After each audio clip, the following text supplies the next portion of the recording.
With over 40 sessions at South by Southwest, including keynotes, panels, and one-on-ones, the business of cannabis has reached a new high. And as its consumer base evolves, so does the look and feel of cannabis products, becoming a more diverse offering and sleeker packaging, as well as how it's perceived medicinally.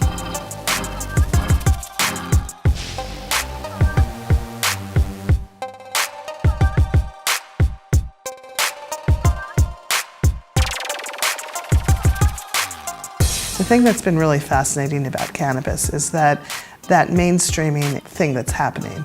As people try the product and like the product and find that it works for them medicinally, they're telling other people about it. We really focused on developing a brand that felt accessible and professional.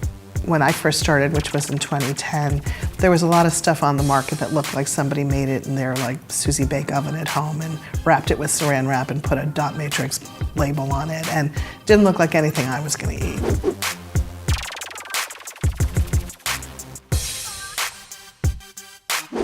But beyond inspiring entrepreneurship, cannabis is a major player in the fight for compassionate healthcare. The medical community fails women really, really hard. And so if you're a woman, you are less likely to be diagnosed, you're less likely to be treated properly, and you're less likely to be believed. We have to take women seriously. We have to take people of color seriously. And unfortunately, the US healthcare system doesn't treat everyone the same.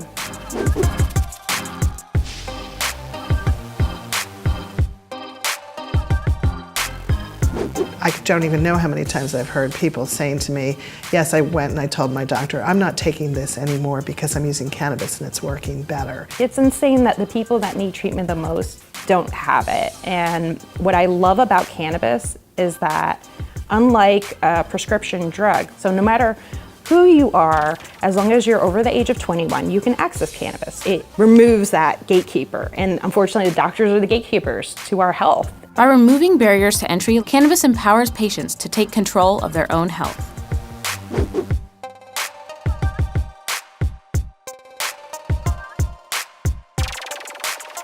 So if you look at the consumer research on how people use cannabis, what you'll find is that it really isn't the stereotype of what people might think. People don't go into a dispensary by and large and say, tell me what will get me the highest. They go in with particular things. But many members of the medical community aren't as ready to accept cannabis as a legitimate form of treatment. It's sort of a horrible saying in the cannabis healthcare industry is that we sort of have to wait for the older doctors to die off because they're not going to learn and they don't have time for this. They just are practicing medicine how they learned 30 years ago, which was like pharma. And they're not even incorporating, acupuncture and nutrition and all these things that we know is really important for holistic health. Despite old guard resistance, cannabis has found grounds-up support as an alternative to pharmaceuticals like opioids and driven interest in other alternative medicines.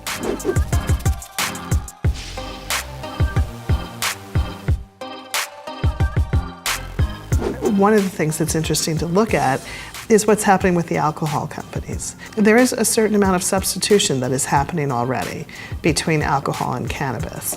And so if you're an alcohol company, what do you do about that, right? You can resist it, you can try to lobby against legalization, or you can do what many of the companies are doing, you can look to join forces.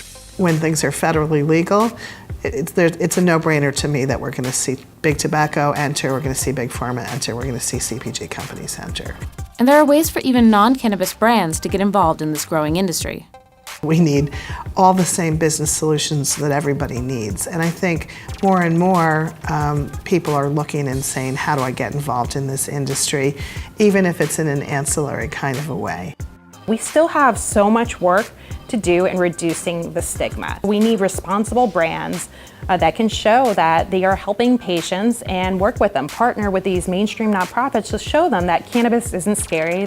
As cannabis finds success in topical, edible, and yes, smokable form, industries touching recreation, medicine, and just about everything else need to evaluate how to make way or compete with the soon-to-be giant.